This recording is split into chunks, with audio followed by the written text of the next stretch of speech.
Oh, we're back, and today is another shop day where we're going through every single mod that the Raptor R has up to this day. We're gonna go through every single thing that we've put on it, and most of these things on the Raptor R are also on my Gen 3, because he used to own the Gen 3, and now I own the Gen 3, And we're gonna go from the underneath, everything from the guts, and everything on the interior, which we don't have a ton on the interior. We don't have anything on the interior. I don't think we have, maybe we have a thing or two. The thing is, he doesn't remember how much he's done to it, and I'm like, what about this? He's like, oh yeah, that is new. What about this? Oh yeah, that is a mod. So we're gonna go through every single thing one step at a time. Let's get going. But before we dive into this awesome Raptor, we're gonna talk to the master. I'm not the master.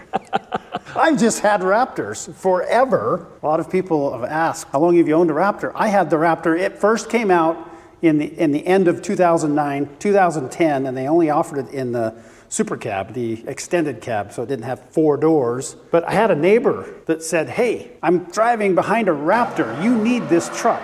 Because he knew that he knew you had lots of cool trucks. And he knew you had a tire shop. And I didn't even know that I needed it until I Googled Ford Raptor. And it's like, oh, I drove right then up to the Ford dealership and I looked at one.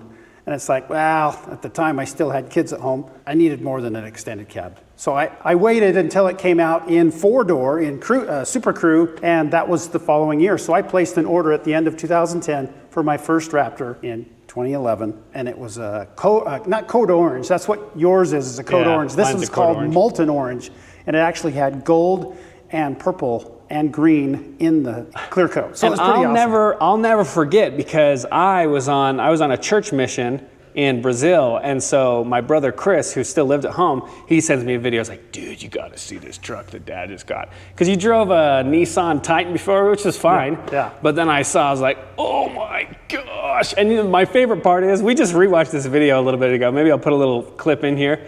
Chris is like, that's a $50,000 truck. Dad is selling his truck and getting $50,000 truck. If only now. Only now. Now you can't get a bottomed out Tacoma used for that much. But that was your first Raptor. Very first Raptor. And it got into me. And a lot of people online will say, people that drive Raptors are trying to prove something. It's like, no, I just like the truck. I like that it's off-road capable. I like that it had Foutz shocks. And I like the fact that it had longer suspension travels. It was wider to accommodate longer travel suspension. And so the first time you drive it at 80 miles an hour down a dirt road and it doesn't rattle your teeth out, you go, holy cow, there's something to this. Yeah, and here's the thing. He doesn't mention that all growing up, it was 4-wheelers and his own sand rails and dune buggies, everything that he'd either create or absolutely hack into oblivion, make it even better. So the fact that he's like, sweet, I have a truck that can do that, was huge. And obviously growing up, when I came back from the mission, I was like, one day I'm gonna drive a Raptor. We'd go camping at the sand dunes every year. And from the moment I got the Raptor, I retired the motorcycle. Yeah, that's right. You totally did. Quit riding the motorcycle because I could go everywhere at the sand dunes that everybody else could go. And even more so when I got the 17, the Gen 2 that had the V6, had a smaller engine, but it was much more powerful, much more horsepower and torque. And you could go every place they could, but with air conditioning. With air conditioning and cup holder. Yeah. Okay, so let's talk about some of the things that we've done on the truck. Oh, the tires. The tires. Oh, I love the fact that the Rs and the Gen 3 platform in general have 37-inch tires. That's what these trucks needed from the factory, but the Gen 1 and the Gen 2 didn't have big enough wheel arches. If you put 37s and any kind of an offset on your wheels, you had to modify the wheel wells. And these, the wheel arches on the Gen 3 are 1 inch bigger and accommodate 37s, the entire platform. So you're not rubbing. So you're not rubbing when you're jumping and doing all that. I love the fact that it's got 37s. I got my winter tires on. That's why my when I did my jump, I didn't rub the things right off when I landed. If you had had some zero offset wheel, you probably would have caught those a little bit. Kind of like those boys in Mexico. Remember when they jumped? Oh yeah, the fender flares, because they were with a Gen 2 and they had 37s. 37s. That's funny. B-locks. Yes. So the wheel that comes with the Raptor is a beadlock capable wheel, and then I have purchased the lock rings from Ford Performance dismounted the tire from the drop center position, brought the bead out, and it actually brings the outer sidewall and the bead out an inch. And then you install the lock rings and it pinches that top bead down and locks it in place. And we have a video that we actually show you how to do that. Yes. So check that out. It's pretty, the bead lock dance is my favorite part. Bead lock dance. That's when you're dismounting bead locks and the lock ring sticks to the tire. That just gets it off. Interesting. The Raptor R, the 24 Raptor R beauty rings are just, I think they're ugly. So the first thing I had to do is put the lock rings on. Okay, so outside of bead locks, What about this little baby right here? every time we go off-roading, we air down for either traction or ride quality. And I'd have to use the ARB tool, which would take the guts out and then let Take you the stem, air down. right? It would take the actual valve core out while it let air down, and it would let you check it. But these, you take the valve cap off and you just pull the ring and you can air down. So much faster. So much faster. So who makes these? What are these? I don't even want to say the company because they won't answer our emails. That's right. Scrum! But basically, it's a Just a deflator quick tool. deflate tool. Yep. Quick deflate tool. Yep. Sweet. Okay. Next. So the next thing, if you're going to send your Raptor, the factory rubber bump stops are fine, but I like the aftermarket bump stops with the Foutz cylinders. So these are Foutz bump stop cylinders. And who's this by? This one is by Foutz Motorsports, Okay. and they're in Arizona. So basically, the back, when you jump or compress the suspension all the way, the last 2.5, 3 inches is taken up right here instead of smashing a rubber So it's bounce. extending your travel just the last little bit. It's not it's extending it a little bit, but it has a little bit more cushioning ability than just a rubber bumper. Okay. Okay. Obviously the Fox shocks. Fox shocks that come with the 24 went from a single live valve to a double live valve. And I say it's a game changer because all of the shocks on Raptors to 2023 just controlled the compression. Well, since the live valve. This one controls the compression and the rebound, which is a feeling that you're not used to when you do it. It's like, whoa, that's a game changer. There was a couple of guys online that were saying, oh, I hate that dual live valve. And it's like, that's because they're so not used to it. Probably, and they only drive it to Starbucks too. Yeah, Starbucks. Wait, does mine have dual live valve? Nope, yours is Oh, mine's garbage. Yeah, that's why that big jump. That's why you bounced a little bit. It was still a big jump, but I bet if it was this truck, It wouldn't have hit that hard. it wouldn't have bounced As much. a second time, at least as much. Yeah.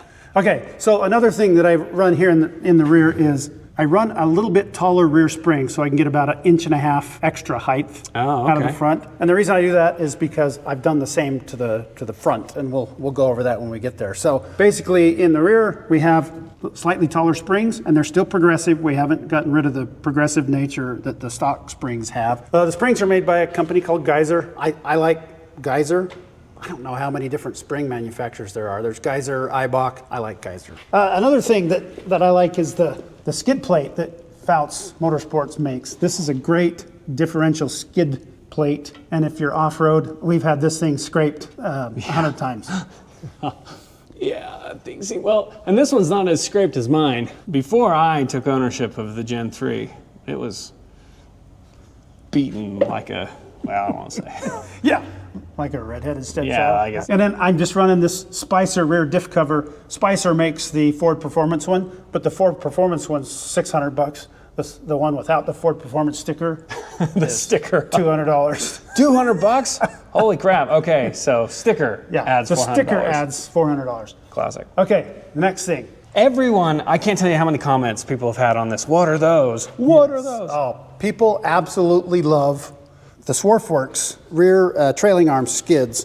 And we've got videos of these things in use so much, and I think they just add, outside of the protection, they add a huge aesthetic boost. Little aesthetic boost, yeah. I love it. I love them. And these are made by, These are made by Paul Rogers with SwarfWorks. And who's our buddy? He's our buddy. He saved us on our episode at the sand chute. It was his Raptor R that actually got the trailer out at the end of the video. Funny story too, Paul is fantastic. He used to live in Michigan when we used to make a product called the Skid Pro. This is Skid Pro. He was one of the first guys that we were like, hey, could you make some of these for us? And we might get back to making those again. Maybe not, we'll have to see. Okay, one more thing back here, and I feel bad because I just ripped you for having a dirty truck. This one's dirty. I was just gonna say, I walk away for 2 seconds in that episode. This truck's dirty, and I'm looking underneath. Well, this is dirty because it's Christmas. You know, Christmas this time. is after Christmas. So the other thing I'm trying out right now are these billet aluminum upper trailing arms, also by Foutz Motorsports, and they're a little bit, well, I wouldn't say they're lighter. I like the design, but mostly there's new joints in here. I think they're called Johnny joints, where you get away from that steel Heim joint and you get more of a rubber bushing type feel and sound out of it. You don't get that creaking and crackling that Heim joints have. Okay, so uneducated me, what does it do? So that's the question. I can say that it probably doesn't do anything more than the factory one does. I just think it looks cool. So we have those mods that a lot of them are functional, and then every once in a while, like a stubby antenna. Yeah, the It's stubby just antenna this completely looks aesthetic. way better than a. But I tried a different brand of these just for fun, and they came with steel Heim joints. And after 3 weeks of driving it, it was so noisy. Those steel joints rusted a little bit, and just every time the suspension moved in the slightest, just driving out of your driveway, you pop, pop, and squeak. So these basically, I'm just trying out for these joints, and we'll see how they go. I've only had them on for a month. And Oh, so these far, are new. quiet. Okay. Yep. Moving to the front. Let's see Moving what to we the front. got. The next thing is we get a ton of comments on the winch because people will ask, hey, I want a winch on my Raptor. And when you tell them that it's about a $6,000 proposition if you have somebody else do it, they like, holy crap, you know, a Yeah. winch is only $1,500. How come it's so much? Well, this place where the winch is where the factory intercooler on the EcoBoost resides, and on the Raptor R, the water to air heat exchanger resides in that spot. So to put the winch there, you have to take the cooler out and put it somewhere else. And that's because it's recessed. Because people could be like, hey, I want a winch on the truck, and you just smack it on And the you front. stick it, and it would stick out, you know. But then it looks like, then you look like a government vehicle. Yes. And so to have this beautiful aesthetic, keep these and have it tucked away, that's a bunch of work you have to do just to move everything around and adapt everything just to make it fit. Yep. So that's why it's so costly. So our good buddy, once again, Paul Rogers with SwarfWorks, he came out right when I got my Gen 3.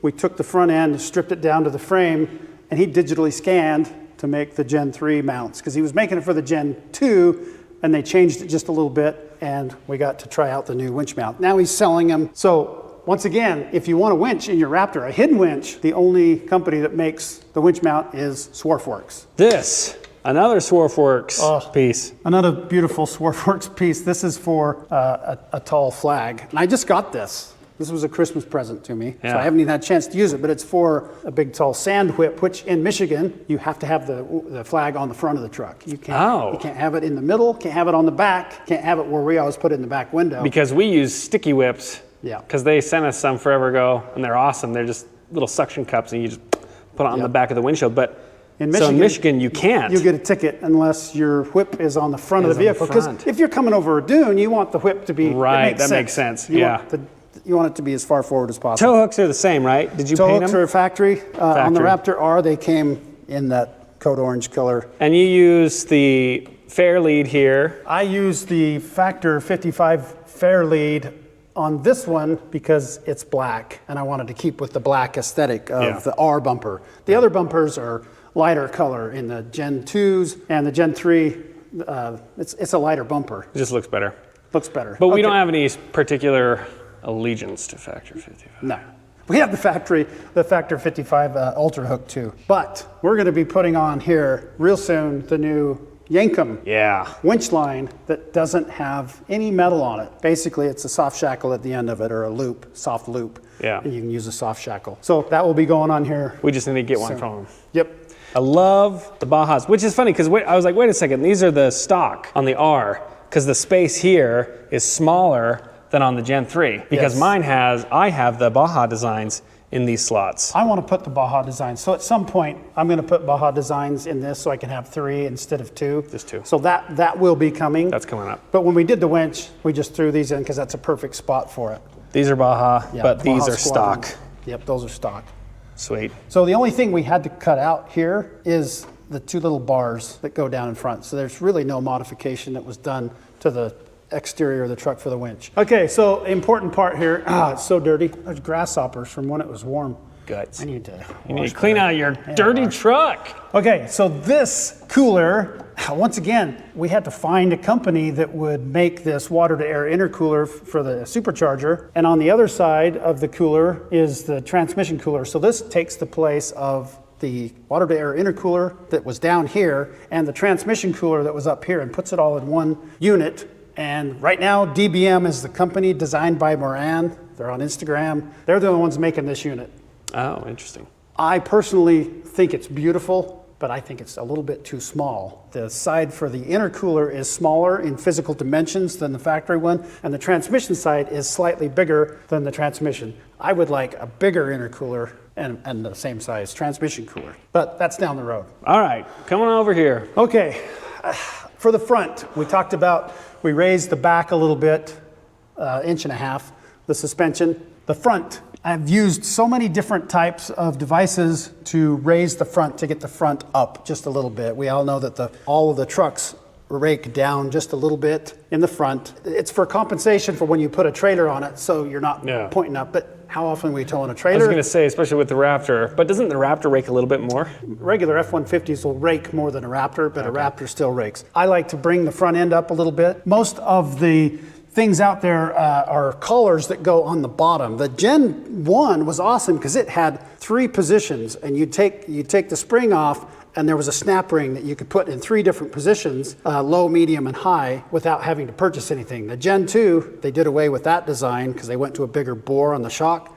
You can put a little spacer at the bottom, and all it does is increase the preload on the spring to give you a little bit more ride height. This SDI is the company that makes the E-Click, the electronic suspension control. And this is just a chunk of billet aluminum that's been strengthened over the stock one. It's been machined out of aluminum, and it does 2 things. It's beefed up in its mass, so it increases the overall length just slightly, and the bottom of it is beefed up a little bit, so it also increases the preload slightly, which increases the ride height. So it's not all preload, and it's not all increasing the length of the whole overall unit. It's kind of a 50-50 split, and I think it's the best for increasing the front ride height on a Raptor if you're using the stock shocks and the stock springs. Is that it for now? There's got to be a thing or two on the inside. Yeah, there's something coming. There's something. That's the thing. After modding everything into oblivion. It's Christmas. Christmas is here. Well, yeah, that's have the big Whipple thing. anytime now, right? Okay, so you guys are going to want to follow along for this journey. So you ordered the Whipple a few months ago. I ordered the Whipple clear back before I ordered the R, because I knew when I got the R, I wanted the Whipple. So I've had the Whipple on order for years. Almost as long as I've had the truck. Because I knew that that's one of the mods. So at the first of the year, we're going to do a video installing the Whipple supercharger and going out and sending it even further and faster and higher and stronger. So you guys are going to want to subscribe. Subscribe to see when we get that, because that's going to be a fun episode. That takes the factory horsepower from 720 to 950, I believe. Holy crap. Yeah. Can I get one? 1,000 horsepower I want in a one. truck. I'll just be like, hey, make that, just double that order. Can't do I have it. to go, I got to wait in line. You got the EcoBoost. You can't even do it. Oh, that's right. Yeah. Oh, man. You get better gas mileage. You know, you can get 14, 15. This thing gets about 10. And my wife's okay with a Gen 3 payment instead of an R payment. Yes. Moving inside. Oh, yeah, we get to show the jack and the stuff in the back, but that's everything. Oh, yeah. Underneath and everything, right? Let's go show the back, yeah. Oh, wait, do we want to show the stubby antenna? Hey, that's a mod. I didn't do it on this. Oh, you didn't do it on this. Okay, I have the stubby antenna, but you don't, dude. You just got a regular antenna like a I have one in the shed. Jeez. It's kind of low class. It's kind of nice when you're in parking garages. One of the other reasons is that antenna is 2 inches higher than the roof of your truck. So if you're going into a parking garage and the antenna hits, Doing. you're going to hit I was just going to say, every time you go get a car wash. Yeah, I think it's more of the Starlink. So This is awesome. We got a lot going on here. We've got the third brake light mount.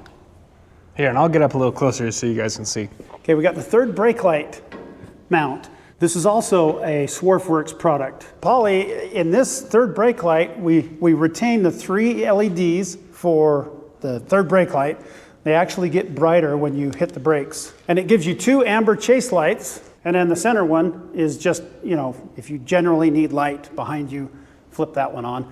And then he's added this bed light that comes on with the door light circuit. Which is awesome. And it accommodates the camera. Accommodates the He's put a UHF mount. He has single or dual UHF antenna mounts. And the question we get the most is the Starlink. Is the Starlink. That's the brilliance of this, because you'll see a lot of people, even Tesla employees, this is like the vice president of Tesla just has it on a suction cup mount. It was the vice president of SpaceX. SpaceX, she says, when I'm on the phone with Elon and the call drops, I have egg on my face, so I just bought a Starlink Mini. Stick it to the roof of my Model X. And this is the Mini, because we used to have the full size. The Gen 2, yeah, it was the Gen 2, and it was a full size. And that was quite a bit bigger. This is actually, it's about the size of a large, like the full size iPad. Yep. And the thing that's awesome is that it plugs into the power of the vehicle. Yep, so when we flip, I have a separate switch that when we want to use this, just flip the switch and it powers it right off the Which is another mod though that you have. Yeah, that's another mod. Because basically the only way that it works is if the truck is running, because then it's providing power. Well, that was before. That was before I put the converter in. So that's what I'm saying. The Starlink dish wants to see 12 at a minimum to 21 at a maximum voltage. When we first got it, we were just running at 12 volts. And every once in a while, especially if we turned the truck off, the battery voltage would dip below the 12 volts and it would reboot the Starlink. Yep. And so I got an inverter or a converter and converted 12 volts to 20 volts, and we haven't had a minute's problem since. And now it can run off of the battery. Now it can run off the battery. We can shut the truck off. Shut the truck off. And still have Starlink. Yep, which is great. Why do you need Starlink while you're off-roading? Yeah, why do you need Starlink? Because you got to check the Instagrams while you're out on the road. We got to check Instagram. The biggest thing is we're off the grid off-roading a lot. We don't just go to the closest places. We're sometimes 2-3 hours out in the middle of nowhere where there's little to no signal, and so we use it for navigation, we use it for communication. Paul and I have Zello radios where it uses the internet for the antenna, so it's not radio to radio, it's device to device via the internet. But the real thing is we don't want to not have our phones be constantly connected to the grid. We want to be on the grid. Grid. We want Big Brother to know exactly where we are, just in case. Yes, and of course our wives, they want to be able to look on their phone and see where we are.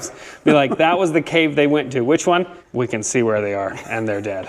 So they can't really do anything seeing us there for can't 2 days. Their dot hasn't moved for a day. They won't answer the phone. I like, if we're going to talk about tonneau covers, this has been my favorite brand, Truxedo brand, because it's quick and easy.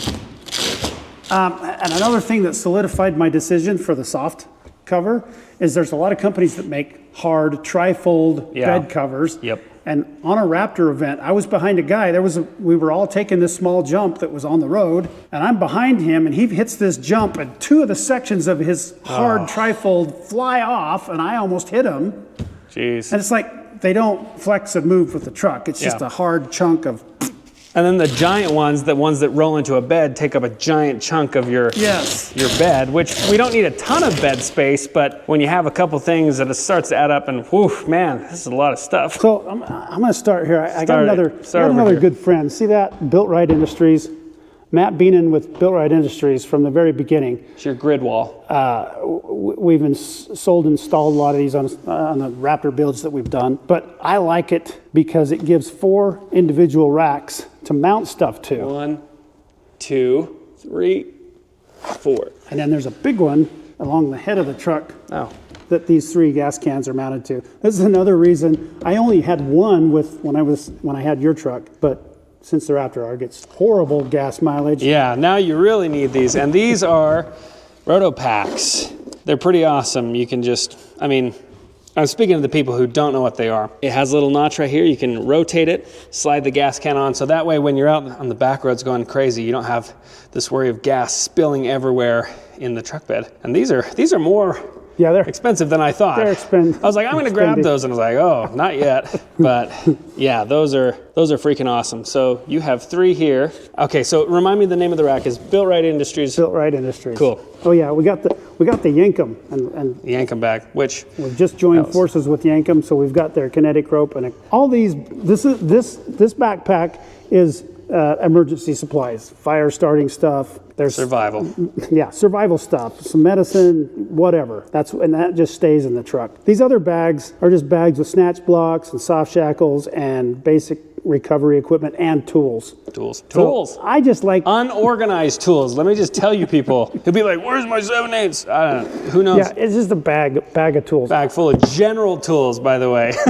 We have this one. It's pretty close. So over here we have this thing in this bag. It's called a dead man, and basically we got to do a dead man episode. It is we did one where we used the tire, and I got stuck out in the desert and nothing to winch to, so I dug a hole with a plastic shovel and buried my spare and got myself out. This dead man, you can do the same thing. Dig a hole, you put this real heavy duty tarp, and it has 4 big loops on the corner. So you bury the tarp, you leave the loops up, and then you can winch to it, and then you detach the farthest 2 loops, and you can winch it right out of the ground, so you don't have to dig twice, which is awesome. So haven't used that yet. We just did a video showing how I was able to do it with a snow tire. Spare tire, yeah.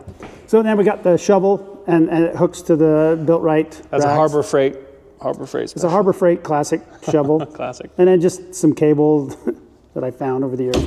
This is the best. This is the best. This is awesome. This is awesome. I have been off-roading with guys that have had flat tires, and nothing against Pro Eagle jacks, but 2 scenarios where a road that had ruts in it, and they were trying to find a place where they could put their Pro Eagle jack and get the handle to pump. And it was crooked, and they had to lay underneath. It was just awkward. I know that's not every day, but those jacks require completely flat ground and a lot of it to be able to use it successfully. This thing, I pull it off, clip the air hose onto it, and squeeze. What is this, just so that people know? This is an air jack. HPA Systems, Devin, a friend of ours we went to Mexico with.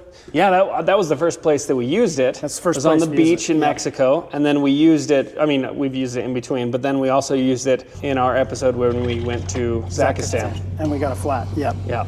It's so slick, you just take it out, throw it underneath, squeeze the handle, your truck goes up in the air. So awesome.